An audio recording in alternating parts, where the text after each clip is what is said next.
Okay, well, greetings, everybody. It's time for Bible study this morning, and today is the second day of November, and what, the 27th day of Cheshvan? Yeah. 27th day of Cheshvan. In the Jewish calendar, I guess, it's still 2 days ahead of us. Yeah, they say it's the 29th. They call it the 29th. It's really only the 27th. Well, that is as it is. We know that the whole world needs to come back to God and repent and change its direction and change its ways, and that includes all the Gentile societies and the nations of Israel, and it includes the Jewish people themselves. I want to announce to you that our brother and sister Paul and Melody Pettyjohn are now in Southern California today. Melody's mother is probably dying. She's about 86 years of age, and she's been bedridden and in the hospital, and they went down there to see her for a final time. And she's barely able to eat anything, almost comatose, but she does recognize them when they came. But she's really not eating, and she had a stroke, and Melody wants us to pray that God's will be done, that He will be merciful and let her go, if that's His will. And they had so close calls driving down there with big trucks and all on the highways, and they did drive though, and she's glad they didn't take the airplane, because there's this problem, this threat at Los Angeles International Airport. You may have heard about it, but I hadn't. But she said there was a young man that kind of went AWOL, or went out of his mind, and a TSA agent, and I guess maybe wounded one or two others, and the airport was in sort of chaos, almost a shutdown mode. And so she's glad to have avoided that. They were on their way to Orange County and the area of Santa Ana, and they plan to return home on Monday. But we do live in a very traumatic world, a very dangerous world in society today, and things are just getting more complicated all the time. It's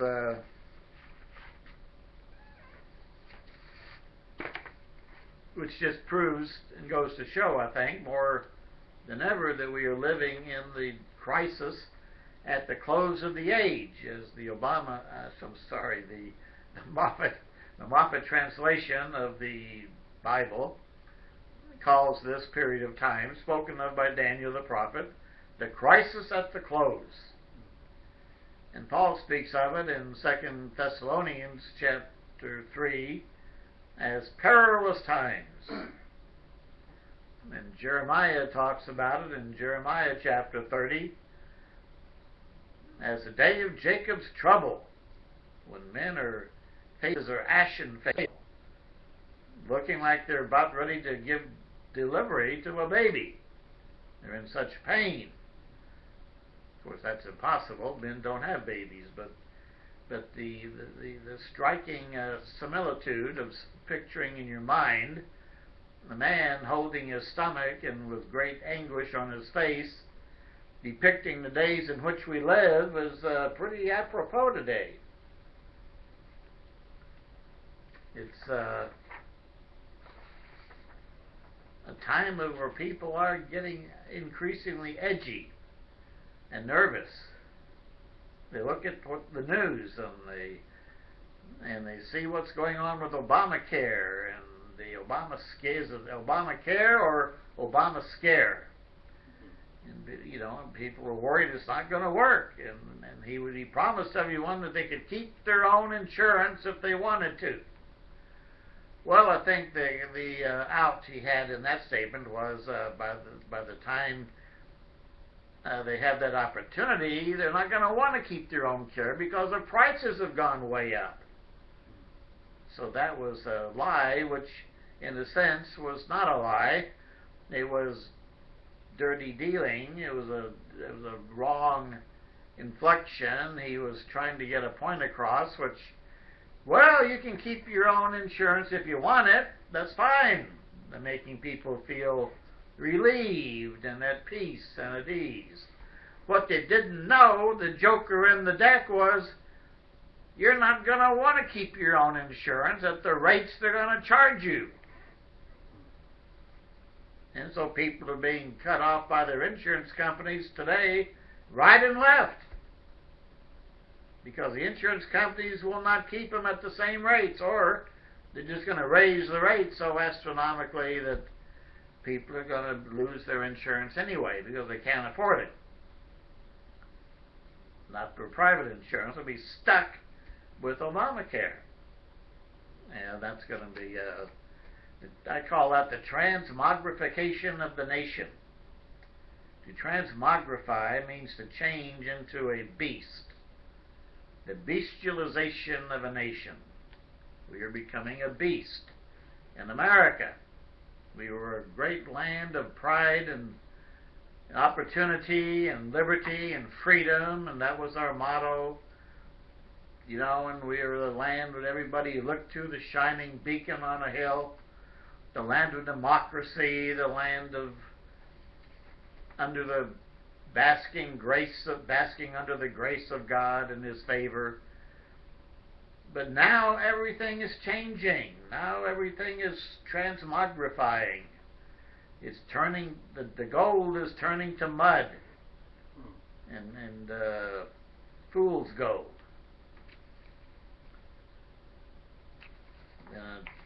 Some notations I have here.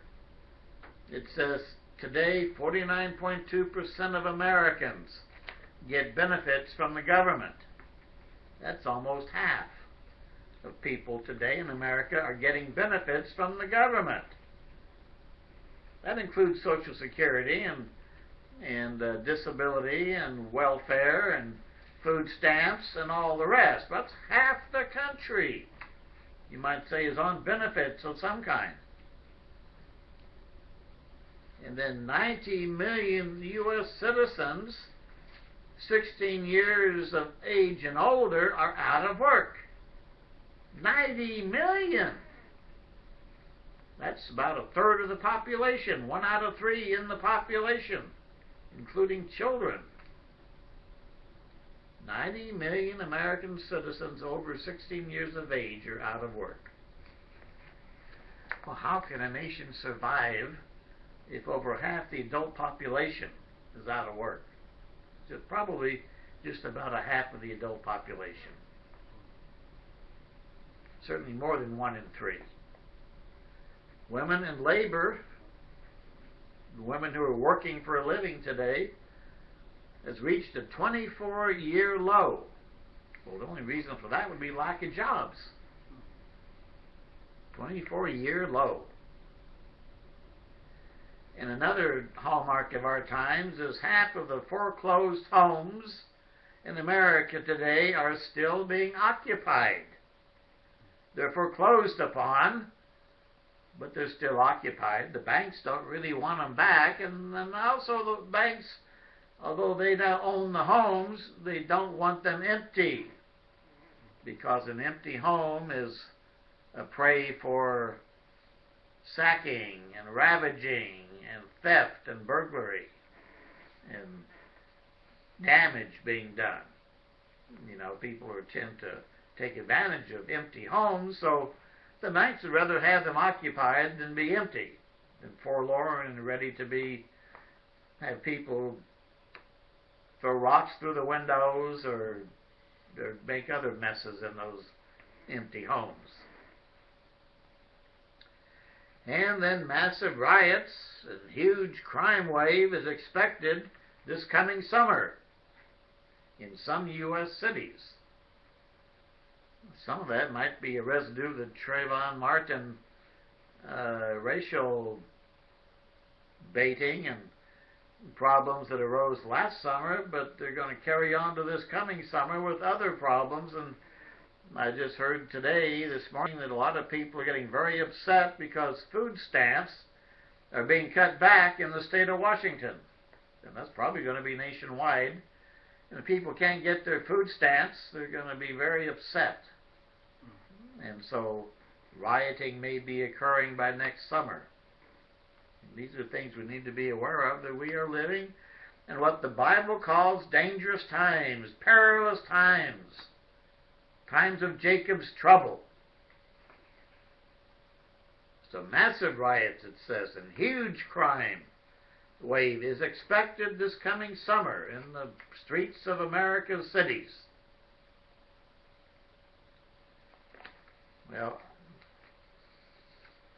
that's pretty sad to think about. Another thing that's sad is to realize, I think this is something that's kind of slipped up on a lot of us. We don't realize the changes which are occurring. We heard about all the problems in Benghazi last fall, right during the election campaign, that the American consulate in Benghazi was overrun by what it turned out to be was terrorists, not demonstrators, not what the Obama administration called just people on the street demonstrating because of some stupid video, they said. That whole thing was a smorgasbord of lies, deception. And even though we know that now, and a lot of people are well aware of that now, it seems like most people don't really care. They don't care about the lies and the deception that's going on in the government today, and they're just kind of following along, just want to try to make it to the next milestone, make it to the next day. But what's happening under cover of stealth today is our military is also being transmogrified. That's a word you need to learn and hang on to. The bestialization of the military and the police force. Our police forces throughout the country are being militarized. Since technically the U.S. military cannot operate on U.S. soil because of the Posse Comitatus Act, or so we're told, the government is militarizing the police forces and bringing them together under the U.S. government, federalizing them, as it were. And they're getting all the equipment and the submachine guns and the riot vehicles and armaments of the military are being now distributed to police departments across the country. I just read a story this morning of a SWAT team, of a police force. What are SWAT teams being used for in America today? We've all been told that, they go in where there's a very dangerous criminal, that they locate in a building, maybe an apartment building, a very dangerous murderer or criminal, and so they go in and they get all the other people out of the building, and they surround the building, and they get ready to arrest that dangerous criminal. That's theoretically what the SWAT team is all about. Didn't know what you think, or what you thought. That's what I thought. They even had a movie out years ago about, it was called SWAT. Well, come to find out this morning that they sent in a SWAT team in the case of to a home of an American family, where I think it was an elderly 80-year-old woman lived there, and her grandson, who was about 16 years of age. And the SWAT team stormed the house, grabbed the woman, about a 80-pound, frail, 85-year-old woman, got her in a hammerlock, broke her ribs in doing it, and they cut several ribs, and just traumatized her, because they were after her son. Her son, the 16-year-old. What had he done? Do you think he robbed a bank? You think he did something really serious? No. He set off a stink bomb somewhere. He set off a stink bomb, maybe at school. I didn't get the rest of the details, but then they sent in the SWAT team because her son was a person of interest. He'd set off a sting bomb somewhere. Well, that's, our nation is transmogrifying from the republic that it once was into an empire, into a tyrannical state, a socialist state, really a communist state, if you really want to use the word. Socialism equals communism, where the state is all powerful and the people are subject to the state. It's just like it says in Revelation chapter 13. I'll just call your mind to this. Revelation 13. Just one little phrase here that tells us about the final end-time nation, empire of the world called the beast. John says he sees a beast rise up out of the sea of nations. A world empire known as the beast, or some translations say the animal. Well, this beast, this empire, this nation, this tyrannical power, it says, is given its great authority by Satan the devil, verse 2. And all the world marveled and followed the beast, it says, and verse 4 says, and they worshipped the dragon who gave great authority to the beast, and they worshipped the beast. They stood in awe and reverence toward this empire and its leader, and they said, who is like the beast? Who is able to make war with him? I mean, he's an all-powerful, all-pervasive ruler. He's everywhere. He's got the NSA at his beck and call, the National Surveillance Agency. He sees and knows everything. He knows your phone calls. He knows more than Santa Claus. You know the old rhyme about Santa Claus that children sing? He knows you if you've been bad or good, so be good for goodness sake. He sees you when you're sleeping. He knows when you're awake. He knows if you've been bad or good, so be good for goodness sake. Santa Claus, well, the beast portrays himself as Santa Claus. And he knows everything about you. And he's going to know even more when they get Obamacare passed, and not just passed, it's already been passed, but when they get it implemented with the surveillance microchip, the RFID chip, and people, they can have ready access to their health history and financial history and status. When people go in to be treated, they can be ascertained right away who they are and what they owe and what resources they have and what their health history is. So this beast is going to be so powerful, people are going to say, well, who can make war with him? Who can escape him? The same story is told in different words in the book of Isaiah, the prophet of the Old Testament, in chapter 10. It's talking about the end time Babylon the Great. Now, I want to clarify something for starting out today in the Bible study that people get very confused. I think you need to understand something. The term Babylon itself means confusion. The Tower of Babel was built in the original Babylonian Empire in Genesis chapter 10, and it was where the nations came together to build this edifice to reach up to heaven so they could defy God and not worry about another flood, eradicating human life from the planet Earth.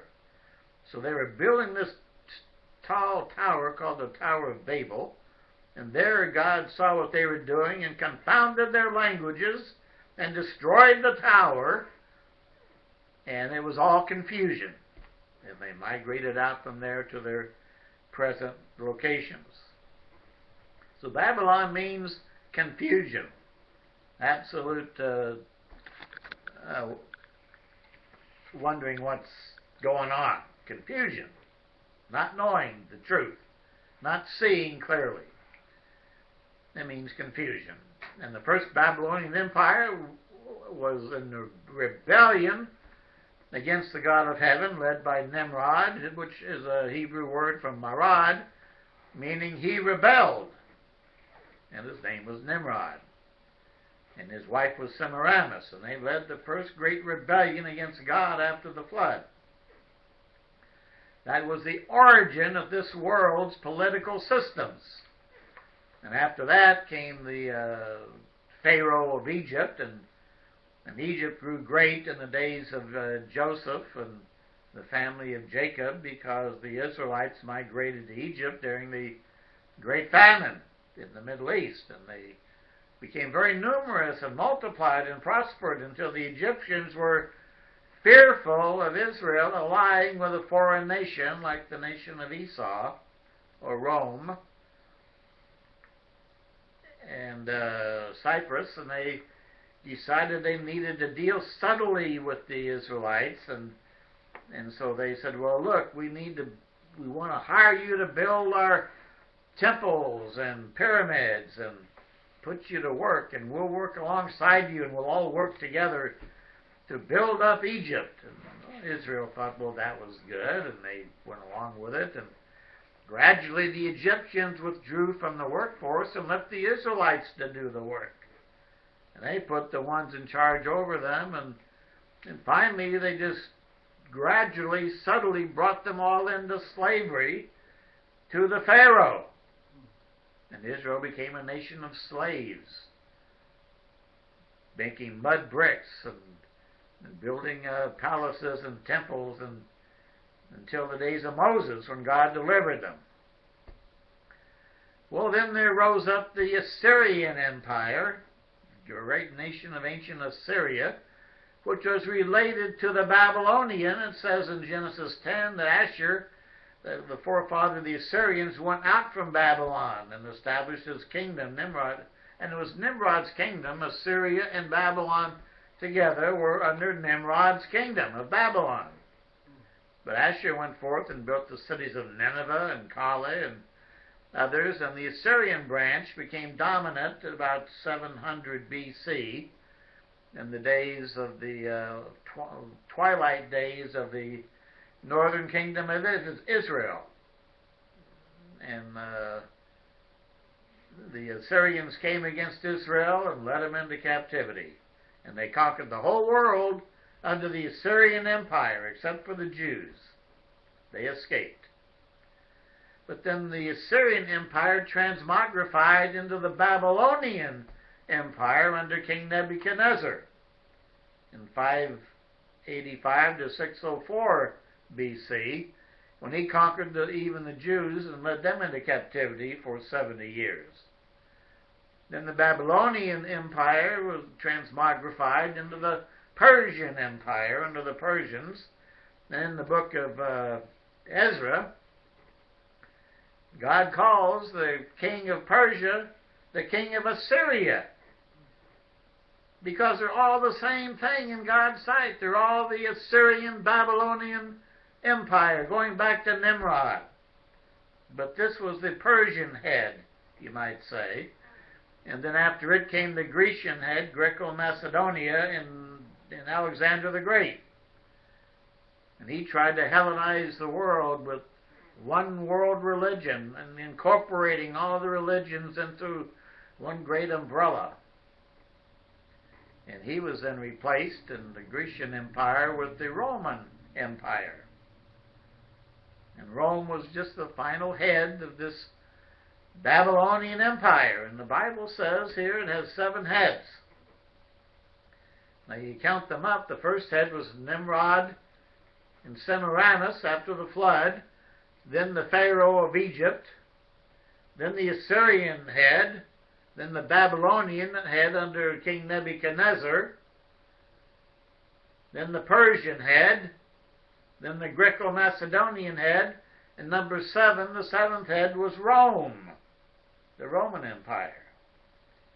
Now in the book of Revelation it says that this final empire that's coming up is going to be of the 7, but it's called an 8th empire in Revelation chapter 17.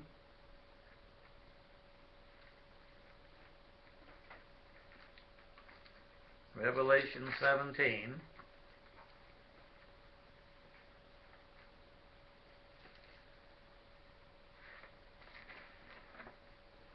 And let's see, verse 9. The angel tells John, "Here is the mind which has wisdom. The 7 heads are 7 mountains on which the woman sits." The woman is the leadership, the pagan church leader.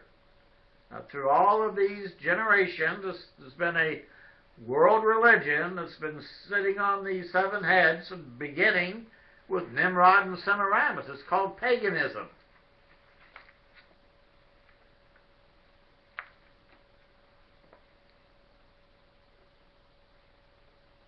So these are the 7 mountains on which the woman sits, the 7 empires.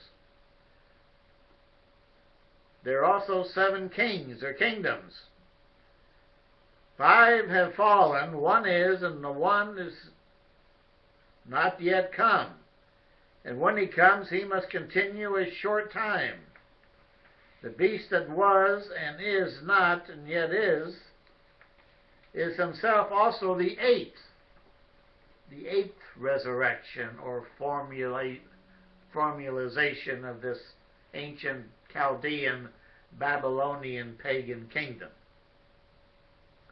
And he's going to rise up in the end time, the end of days, our day today. He's the 8th. And is of the 7. He comes out of the 7 and is going to perdition. This is the end time king of Babylon or king of Assyria. And in the book of Isaiah, chapter 10, and tells us that this is the Antichrist. Another term used in the Bible of this end time world leader is the Antichrist. We spoke about him last week. The one that John said, "You've heard that Antichrist will come." Even now, he said, there are many Antichrists, many false teachers and religious imposters. But there's going to be one great signal Antichrist in the end of days, in the last days, our day today. And he is the head of this kingdom, and he's known as, in the book of Revelation, the beast. The beast. Now, why would God call any man a beast? Well, because he's like a beast. He's like a wild animal. He's like a lion or a tiger or some ferocious animal. He's not human, really. He acts more like a beast than a human being. He doesn't have love and compassion for people. He's a snarling, ravening, slobbering wolf with fangs 2 feet long, like a nightmare, like a Halloween nightmare. The beast. In fact, I heard, I just read a snippet this morning in the paper that there's a one Halloween mask. We just had Halloween, you know, in the world and in the United States, and just passed without a blimp or a whimper here, as far as we're concerned. But people in the world are celebrating Halloween and wearing all these masks, but there's one mask that is taboo, that causes people to be very upset if your children wear this mask. It's the Obama mask. That's a mask I guess they don't want to wear, or they're afraid to wear, and looks a little bit like Dracula. But people, you know, they're so sensitized about our president that no one wants to wear a mask that makes fun of the president. People take these things very seriously nowadays, and I think people probably would be afraid to wear that mask because they might get persecuted or or talked down to for that, because that is politically incorrect today. That's the expression they use. Well, this same prince, this same king, this same leader is mentioned in Isaiah chapter 10. Again, a prophecy of the end times. And it says, "Woe to those who decree unrighteous decrees."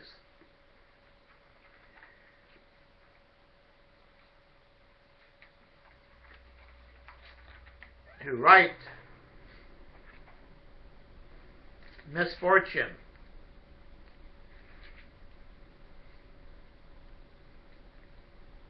which they have prescribed, to run the needy, to rob the needy of justice.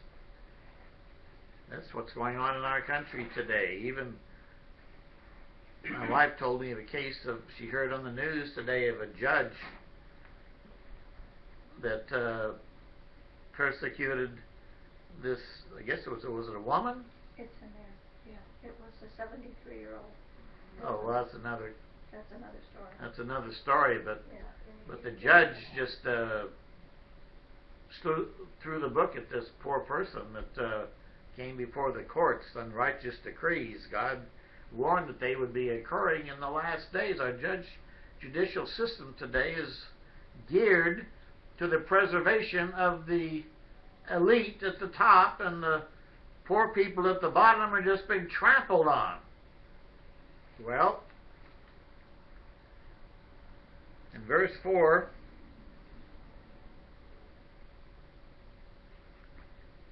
let's see, God says here in Isaiah chapter 10, verse 5, "Woe to Assyria, the rod of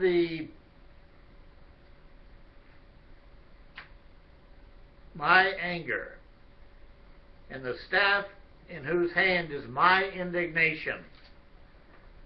I will send him against a hypocritical, ungodly nation, and against the people of my wrath. I will give him charge." In other words, God's going to put this man over his people to rule them because they deserve his rule.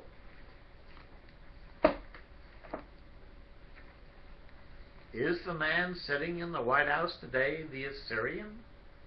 In other words, the end-time king of Babylon? Like his forefather Nimrod?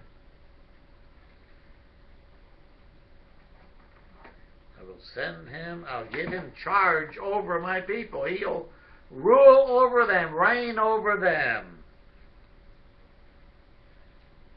to seize the spoil, to take the prey,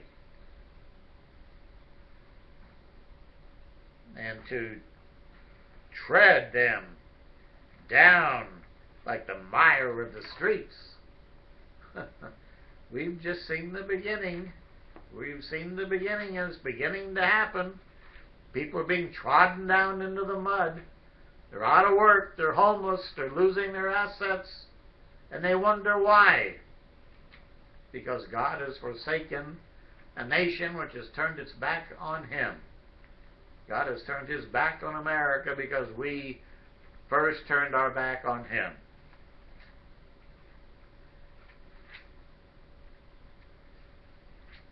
God says of this Assyrian king, this beast, this end-time power, yet he does not mean so, nor does his heart think so, but it is in his heart to destroy. And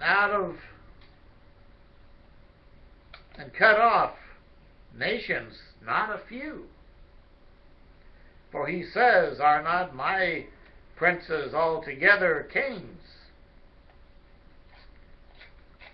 In And so he is going to rule the world, it says here, going on, as he founds the kingdoms of the idols. And he is going to rule over them. So the Moffat translation says, nobody will be able to peep or mutter. They'll have them under total subjection, total slavery.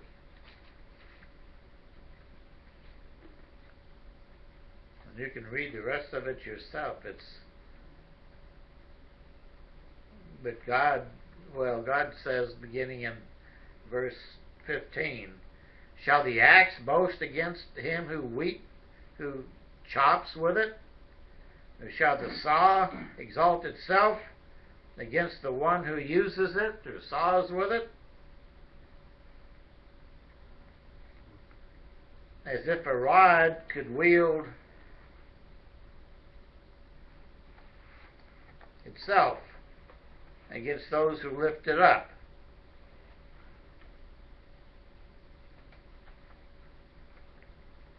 But he is going to suffer his comeuppance and his punishment.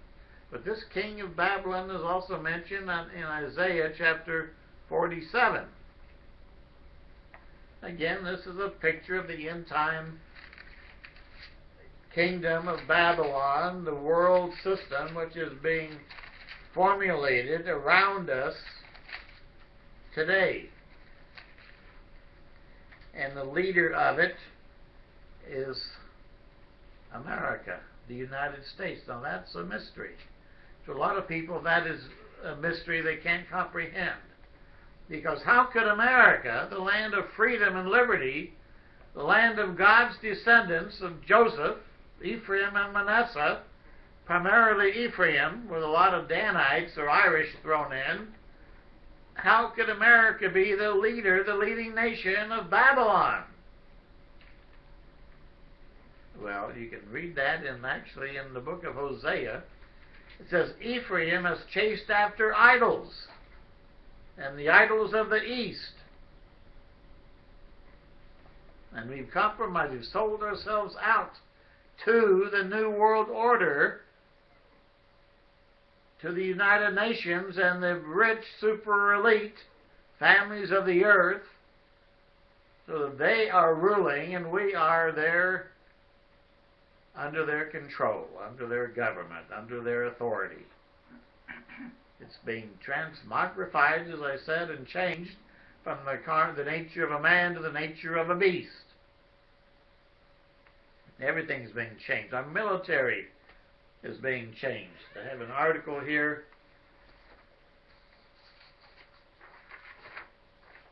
that says Obama's military purge removes 197 officers and counting as the Department of Homeland Security takes over the streets. A large number of top generals have been removed from office in our military, army, and admirals in our Navy under Obama, including those who were in charge of the nuclear codes, or nuclear trident missiles, nuclear submarine fleets. The Army and the Navy are being transmogrified, taken over by men loyal to the administration. And I'll talk about that a little bit in a few moments. About what's really happening in America. To solve the riddle, to solve the puzzle of how can America, God's people, Israel, be involved in end-time Babylon. Somebody wrote me a letter, in fact, I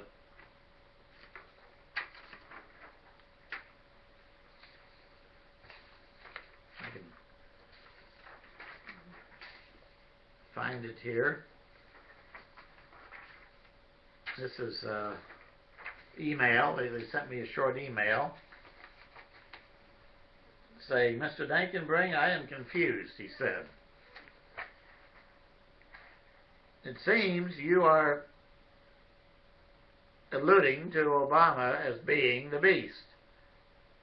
And the U.S., Ephraim, which you have convinced me of rather than Manasseh, as Babylon the Great.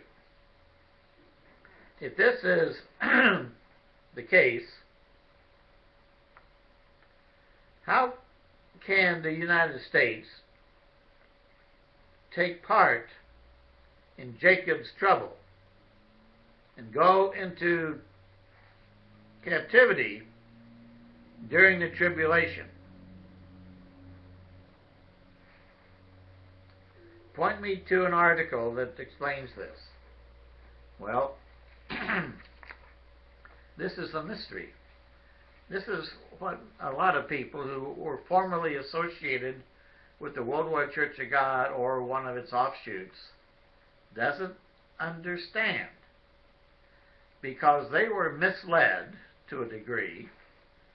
They made an assumption which did not follow from the original facts that they were given.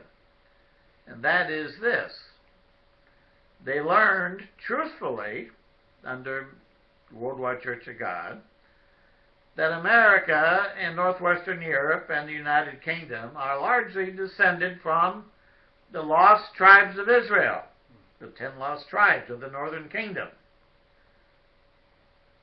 And that we migrated westward and we formulated the nations as they are today, which even fulfilled the prophecy of the blessings which would eventually accrue to the sons of Joseph, Ephraim and Manasseh, the inheritors of the birthright. So we inherited the tremendous lands of America and Canada and England and Scotland and Australia and New Zealand and part of South Africa. We were the inheritors of the birthright. But what people forgot is that God deals with people as they deal with Him. God gave us these blessings after our nations were punished for 2,520 years from the time they went into captivity, or 7 times, as it mentions in the book of Leviticus 23, or 26, chapter 26. And 7 times 360 days in a prophetic year, which is 2,520 years. From the time he went into captivity in 718 BC, 2,520 years later was 1803. And that was a year when President Thomas Jefferson, bought the entire territory of the Louisiana Purchase from the French, from Napoleon, for pennies, just a few dollars an acre. And by that he expanded the entire United States by over 3 times or 4 times its original territory, making way for the inheritance of all the blessings that God was going to pour out upon the descendants of Jacob, Israel, especially Ephraim and Manasseh. But we've turned our backs on God. In the 20th century, we kicked Him out of our schools, and out of our government, and even out of our religious institutions, just giving Him lip service and not obedience to His commandments, and out of our courts,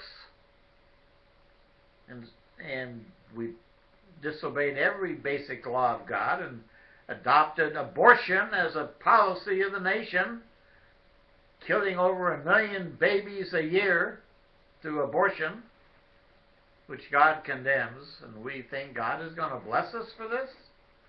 The book of Hosea shows God is going to condemn and judge Ephraim because we have turned to idols. We've turned to Babylon. We have been transmogrified, morphing into Babylon today. The end-time world empire of Babylon is the 8th system, the 8th resurrection or appearance of Babylon on the earth. after the days of the seventh one was Rome, the Roman Empire. The United States and its affiliates today are the resurrected in time Roman Empire, Babylonian Empire. And so when we read about the king of Babylon and the king of Assyria, as it talks about end-time prophecy, it's talking about the leader of this nation and this age today. And right now at the moment, that looks like it's going to be our esteemed President, Barack Obama, who Jamie Foxx, the Hollywood actor, says is my Lord and my Savior, Barack Obama. A lot of people today, especially black people, have a similar attitude.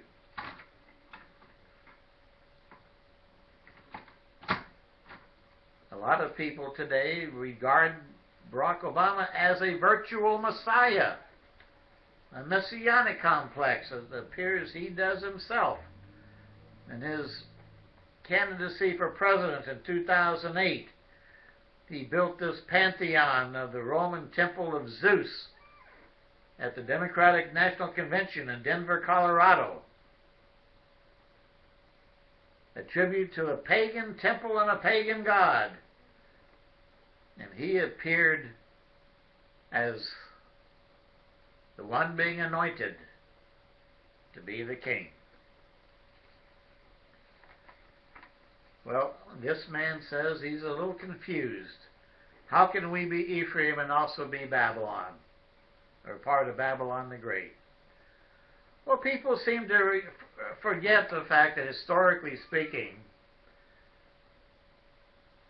the Israelites became part of Babylon after they were taken into captivity by the Assyrians. They were part of Babylon and Assyria. And then many of them migrated out, but some just stayed and became part of the system. When the Jews were conquered by Nebuchadnezzar, many of them stayed in Babylon. You read the numbers who came back to Israel in the days of Ezra and Nehemiah, they were in the thousands. Thousands of others stayed in Babylon because of all the trading and mercantile opportunities, and they were comfortable. They didn't want to go back to the land of Israel. So they were part of the Babylonian Empire. Many of them were part of the Grecian Empire. In fact, a lot of the lost tribes of Israel migrated through Greece, and Macedonia was named after the men of Dan. Dan left his name wherever he went, the tribe of Dan. And Macedon, Dan, was a land of Dan. And Dan traveled up through that area and settled also. The Israelites settled in the Grecian Peloponnesus. And the people of Greece wrote to the high priest in Israel, and as Josephus shows in his Antiquities of the Jews, and saying, "We are your brothers." And they proved it by their tribal identity and the sign of the serpent, and the eagle, which was a sign of the tribe of Dan. And the Jewish high priest accepted them as brothers and made a league with them, the Lacedaemonians in Greece. And the Trojans were basically Israelites who then migrated after the destruction of Troy into the land of Italy and the land of Rome. And they became founders of the Roman Empire. And then they migrated on, many of them up to England and Great Britain, and founded cities there and an empire there, which became the British Empire. So the early empires were also full of Israelites.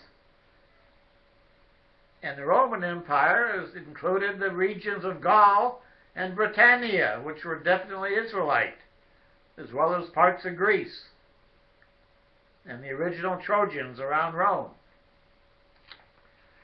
So I think we need to realize there's a big distinction between Babylon, which is a religious system and a political system, that rules the world, and God's way, which is obedience to the Torah. And it's a religious and a political system, but the religion continues with the nation of Jews, the nation of Judah, or Israel today. But the political system is virtually just located in Judea. But America is being transformed, transmuted, transmogrified from a nation state of Israel and a religious state that worships God to a Babylonian empire, a Babylonian state, where the king is supreme, where the ruler is deified in his own eyes and he becomes God. As it says in the book of 2 Thessalonians chapter 2, the great king is going to rise up, the anointed one, the son of perdition. He's also called the son of lawlessness because he is so lawless. He's going to enter into God's throne, his temple, claiming to be God, divine, deified. And the world, it says, they're going to worship the beast. And his sidekick, the false prophet, is going to make an image of the beast, that everybody should bow down and worship it. This is a pagan world. And America has been paganized. Our headquarters city, Washington, D.C., is modeled after pagan institutions and pagan buildings and pagan obelisks. The Washington Monument is a pagan obelisk that was brought over from Egypt. And the layout of our Supreme Court and buildings in Washington, D.C. are based on the Roman Senate building, and Roman architecture and Greek architecture. We are the end-time Roman Empire. We are the headquarters of it. We are the center of it. The United Nations was founded and its headquarters is in New York City. New York City is the modern Babylon, commercially speaking. Washington, D.C. is the modern Babylon, politically speaking. And we are now ruling the world in this end time because we are the world's last remaining superpower. The Russian Empire collapsed. The Chinese are still getting their feet under them to get going to provide opposition, but they're not ready yet. America is in the bailiwick, in the cockpit, in the control right now of this new world order. And it's Babylon the Great. Well, in Isaiah chapter 47, God says, "Come now and sit in the dust, O virgin daughter of Babylon." See, he's not talking about the original Babylon, but this is a daughter of Babylon, the one that rises up at the end time. Sit down on the ground without a throne, O daughter of the Chaldeans, for you shall no more be called tender and delicate. We're reaching that point.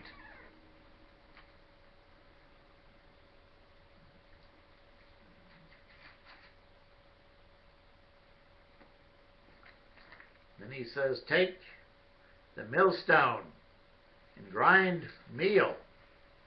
Remove your veil. Take off the skirt. Uncover the thigh. Pass through the rivers.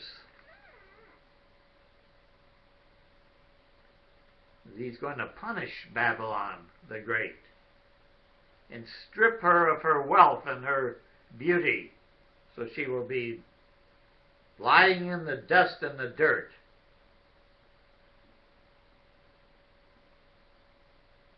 And he goes on to say, you shall, in verse 5, sit in the silence and go into darkness, O daughter of the Chaldeans, for you shall no more be called the Lady of Kingdoms. I was angry with my people. I have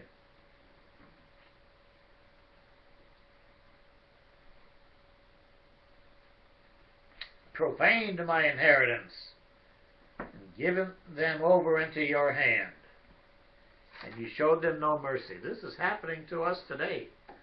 We've been given over into the hands of Gentiles and rulers in our midst who are Babylonian in their belief structure, who are tyrants. And this is very similar to Isaiah chapter 14, where once again God says to the king of Babylon, the end-time ruler, he says, how are you fallen from heaven, O Lucifer, son of the morning? How you are cut down to the ground, you who weaken the nations. For you have said in your heart, I will ascend to heaven, I will exalt my throne above the stars of God. I'm going to rule the world. He wants to rule the world. I will sit on the kingdom of the congregation. I will ascend above the clouds. I will be like the Most High. That's his ambition. The end-time king of Babylon. And he's also in Ezekiel chapter 28, he's also described as the king of Tyre, the king of this end-time system of commerce and trade, the mercantile system of the world.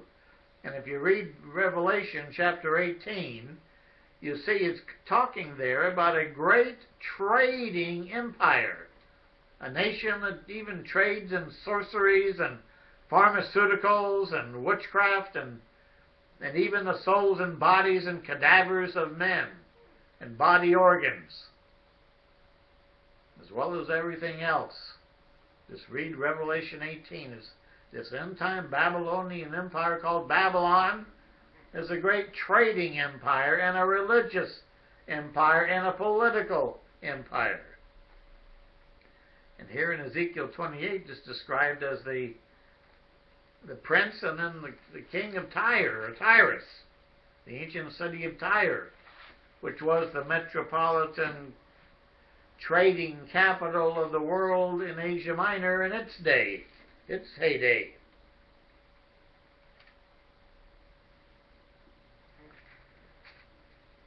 And God says of this prince, you are wiser than Daniel, verse 5. Or verse 3, rather. Wiser than Daniel. You sit in the seas, in the seat of the gods, in the midst of the oceans. Well, that's America. That's New York. That's our nation. We're right between the Atlantic Ocean and the Pacific Ocean. We're right in the middle. Yet God says you are a man and you're not a God. Although you set your heart as the heart of a God, you think more highly of yourself than you ought to think, he says of this coming king, Antichrist, dictator. Behold, he says, you are wiser than Daniel. That is very political. There is no secret that one can hide from you. Well, with the NSA doing his spying for him, and the whole world is upset at that, the Germans are upset, Angela Merkel is upset, The leader of France is upset. The whole world is angry because America has been spying on the whole world. The last ones to wake up are our own citizens. We're being spied upon too by the NSA. Edward Snowden did an act of great loyalty and bravery and courage by revealing these things to the world, and now the U.S. government wants to have him handed over as a traitor and execute him.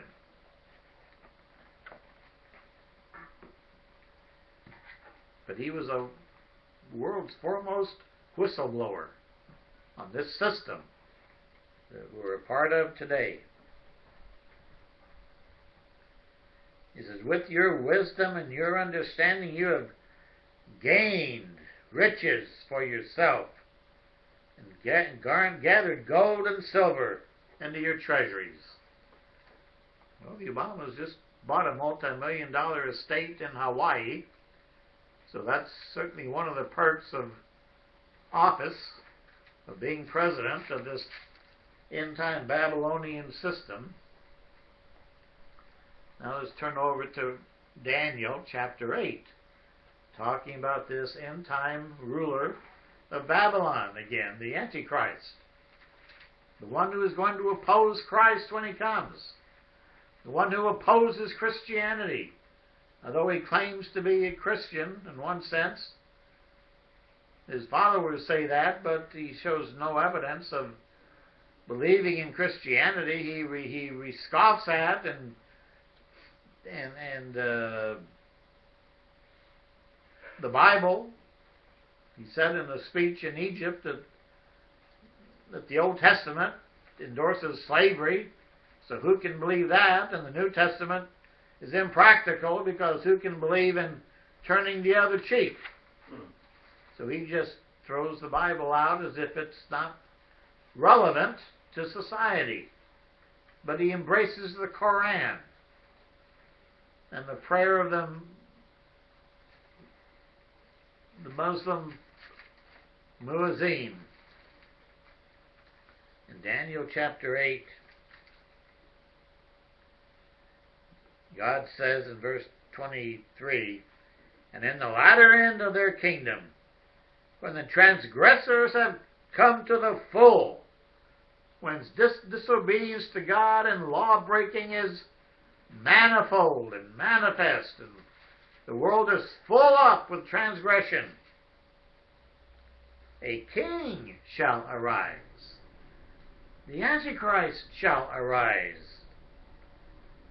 having fierce features, having an angry scowl, an angry look, who understands sinister schemes or witchcraft, sinister craft. His power shall... Daniel says, his power shall be mighty, but not by his own power. He shall devour and destroy fearfully. This is prophetic, and we haven't seen it all yet, but he's already destroyed the economy of the United States of America, the world's greatest superpower, end-time power. We're almost $17 trillion in debt. They're having to raise the debt limit again in Congress and kick the can down the road for another 3 months until February. And the world is still stuck with the United States dollar as its backup currency because there's nothing else there to take its place, although China is gathering gold. And some say the gold in Fort Knox has already been auctioned off, sold off. Meaning there's nothing behind our dollar anymore except the confidence and the bluffing of the President and the Congress and the Federal Reserve. They just keep printing money like people are going to take it forever. What's backing it up? Just, well, you might say just faith. Just belief. The people believe it's okay. It's a matter of transaction and currency, and it's available, and it's what we got. So it's still being used in trade, but it may be replaced in a matter of a few years. So this king, having fierce features, who understands sinister schemes, he's very politically full of understanding and wisdom and scheming ideas and plots. He's going to destroy fearfully and prosper and thrive, and he's going to destroy the mighty and the holy people. Well, he's going to wage war on Christians and destroy the mighty people, mighty nations, and the holy people, the people of God. He's going to attack the Jews and the nation of Israel eventually. Therefore, through his cunning, he shall cause deception to prosper under his rule. Deception, deceit, lying will characterize his administration. And he shall exalt himself in his heart. He shall destroy many in their prosperity. They won't see it coming when they lose everything and the stock market is gutted. He shall even rise against the prince of princes, but he shall be broken without human hands. He's going to rise up and fight against Christ when he comes. He thinks he's the ruler of the world by that time. He'll organize the world's armies to repel Christ and his armies coming from heaven. He'll say they're aliens from outer space. He'll say they're demons. He'll say they're not of this world and not of this earth.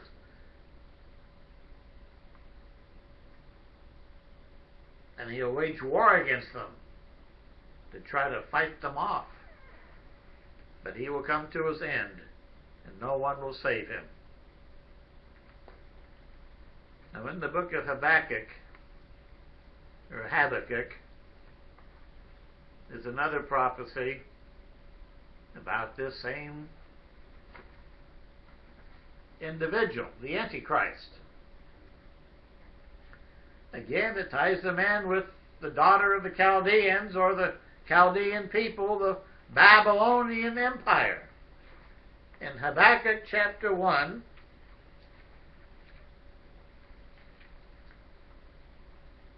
it says, "Look among the nations and watch. Be utterly astonished. For I will work a work in your days which you would not believe, though it were told you. For indeed I am raising up the Chaldeans, a bitter and hasty nation, which marches through the breadth of the earth, to possess dwelling places that are not theirs. They are terrible and dreadful. Their judgment and their dignity proceed from themselves. Their horses are swifter than leopards." It's talking about the American military here, being launched throughout the world, bringing conquest and government. "And more fierce than evening wolves." I tell you, we were being transmogrified. We're not the same army and military as we were in World War I when we saved the world from Germany. We're not the same nation that fought in World War II to save the world for democracy and to save it from Hitler's regime. We're not the same nation anymore. We've been subverted. And as Jeremiah says, or God says in the book of Jeremiah, in the book of Lamentations, written by Jeremiah, chapter 3, to subvert a man in his purpose, the Lord approves not. Our nation has been subverted by the devil, Satan and his minions, his agents, his philosophers, his educators, those who do his bidding. We've been coerced away from the ways of God and the Bible and the Torah and the teachings of God. And our children are now being taught one worldism, not patriotism, not pledging allegiance to the flag of the United States of America and one God, but multitudes of gods.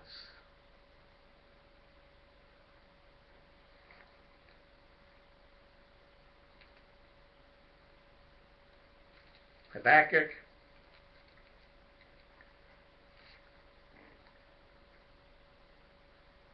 goes on and talks about this king of the Chaldeans.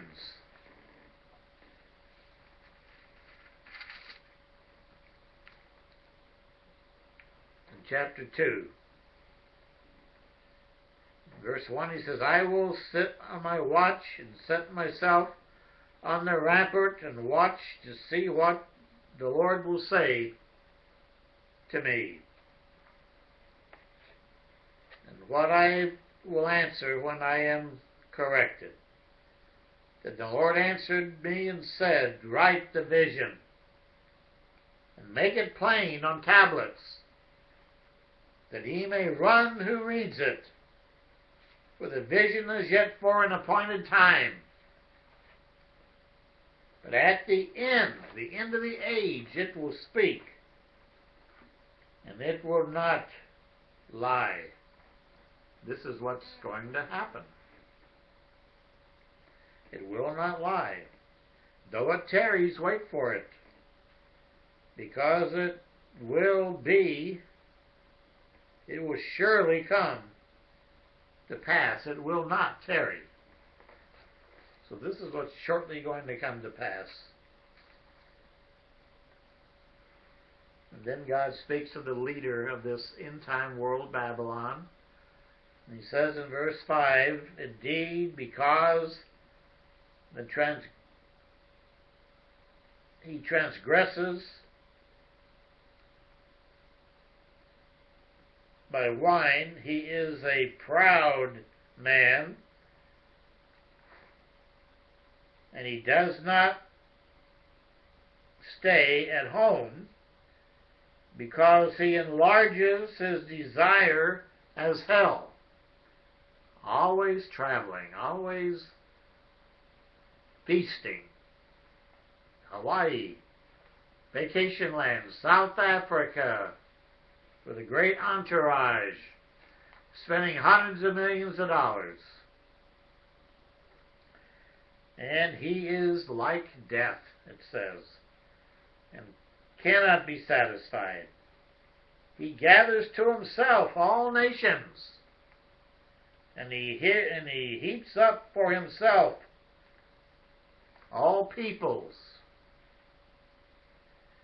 Will not all these take up a proverb against him, and a taunting riddle against him, and say, woe to him who increases what is not his? How long? How much longer are they going to allow him to get away with this? How much longer will they accept greenbacks and dollar bills for trade purposes as currency? How much longer before they take our country lock, stock, and barrel?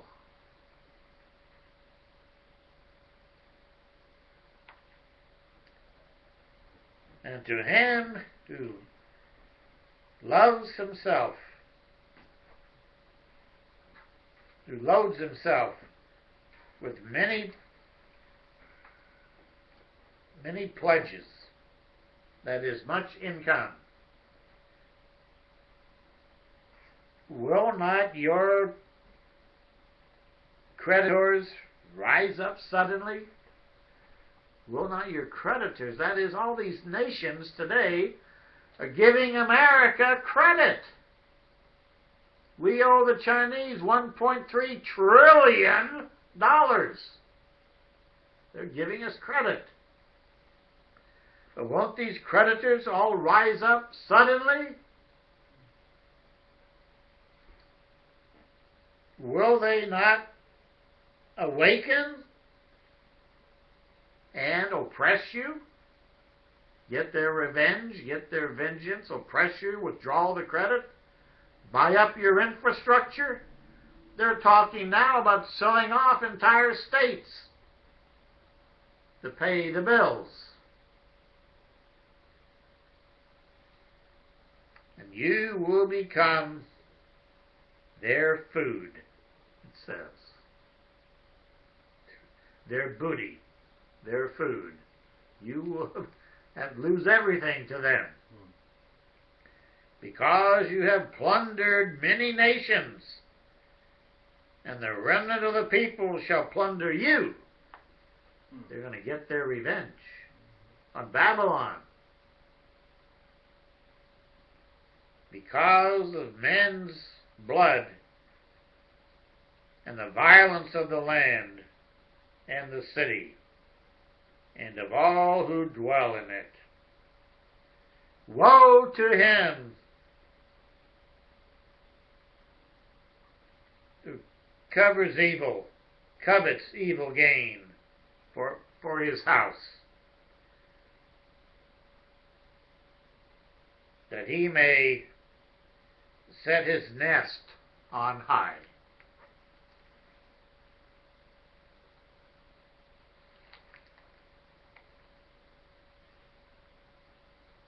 That he may be delivered from the power of disaster. You gave shameful counsel in your house, cutting off many peoples, many nations, many other countries, and you sin against your own soul.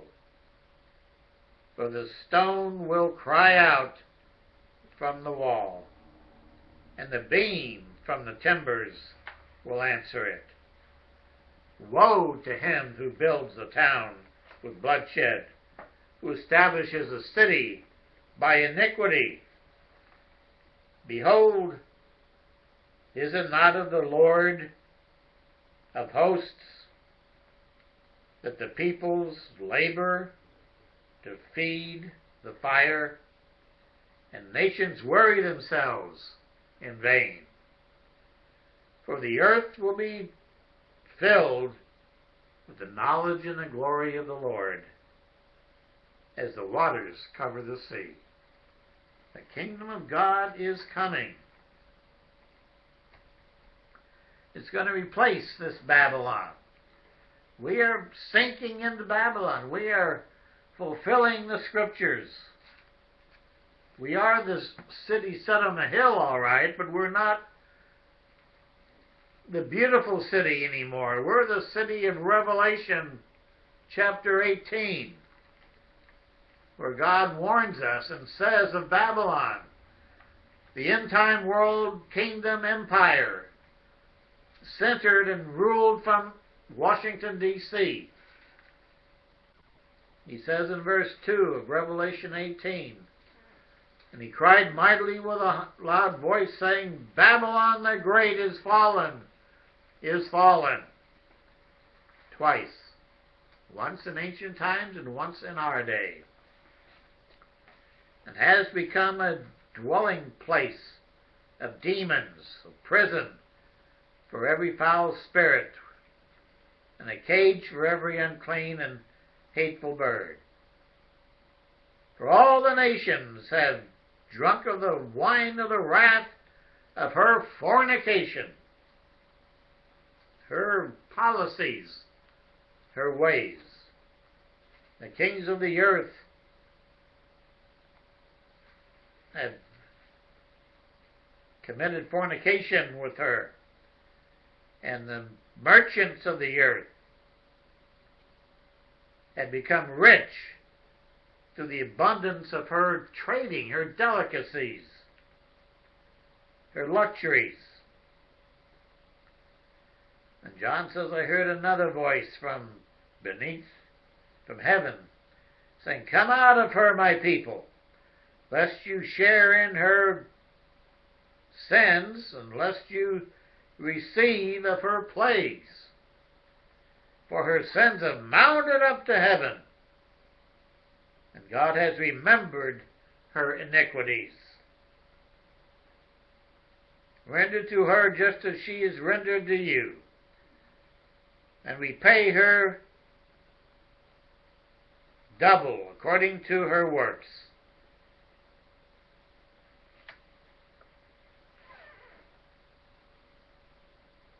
In the cup that she is mixed double for her.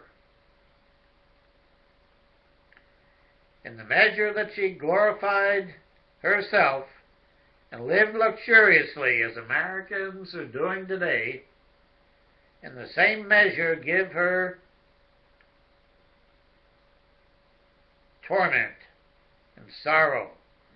For she says in her heart, I sit as a queen, as it said in Isaiah chapter 47. She says in her heart, the daughter of Babylon says, I sit as a queen, and I am no widow, and will not see sorrow. That's what she thinks. That's what they say. Therefore her plagues will come on her in one day. Death and mourning and famine. And she will be utterly burned with fire, for strong is the Lord God who judges her. Utterly burned with fire. That's talking about nuclear holocaust, nuclear destruction from our enemies. That's talking about World War III, Russia, China, Iran, maybe even North Korea, launching missiles at America, in time Babylon, America and Europe, and Great Britain.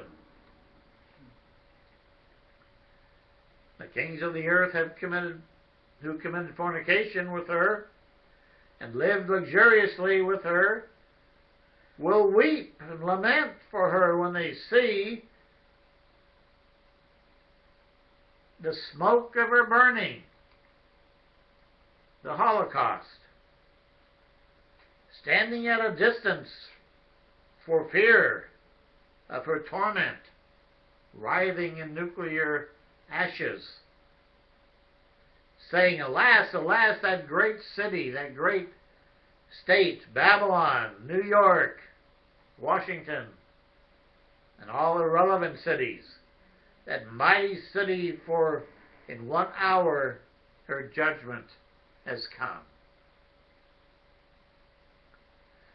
Now there's more proof that we are in time Babylon. In Jeremiah chapter 50 and 51, I don't have time to go into it today, but it is a prophecy against Babylon and of the end times. The words that the Lord spoke against Babylon and against the land of the Chaldeans by Jeremiah the prophet, chapter 50, verse 1. And you go through and read this, you just think about the United States. It's talking about our arrows that fly by day, our mighty armies, our tremendous weaponry and power, and how we're going to be attacked, and how we're going to fall in this final World War III.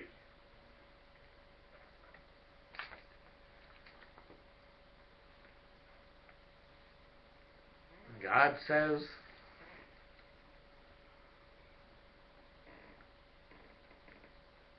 verse 8, move from the midst of Babylon, go out of the land of the Chaldeans, and be like the rams before the lambs, the flocks. For behold, I will raise and cause to come up against Babylon an assembly of great nations from the north country, that's Russia and China, with missiles coming across the North Pole. And they shall array themselves against her, for there she shall be captured. Their arrows shall be like those of an expert warrior, guided missiles raining down like arrows from the sky. None shall return in vain. And Chaldea shall become plunder, and all who plunder her shall be satisfied, says the Lord, when the judgment day comes. There's a lot more. If you compare these chapters with America today, you find that we have all these evidences, all these signs, all these indicators that we are Babylon the Great. We are the headquarters of end-time Babylon. We're nearing the very end of this age. This is it. This is what all the prophets have been prophesying and foretelling. The crashing defeat of Babylon in the end of this age. And it will not end until Christ himself comes from heaven and extinguishes this end-time kingdom of iniquity and vanity and ruthlessness and cruelty and abominations. Brethren, we need to understand, and we need to put our hearts in the hands of God, and we need to cry out to him for deliverance and for understanding, so we're not misled to think, oh, we're just Israel, Babylon's over in Europe somewhere. We got years and years to go. We don't. The time's about up. The judgment is set. It'll be very soon now. The evidence is overwhelming. It's time to flee Babylon, spiritually speaking, to come out of Babylon so we don't partake of her plagues, to get right with the Lord our God, to become shipshape, to perform repentance and teshuvah and return to the laws and the ways of God, because he is our deliverer and our protector. He is our ruler and sustainer. He is the one who promises salvation and deliverance. We need to put our eyes on him and trust him in doing and believing. Isaiah says, you shall prosper and be saved. So praise the Lord. He is our salvation. Let's keep our eyes on him.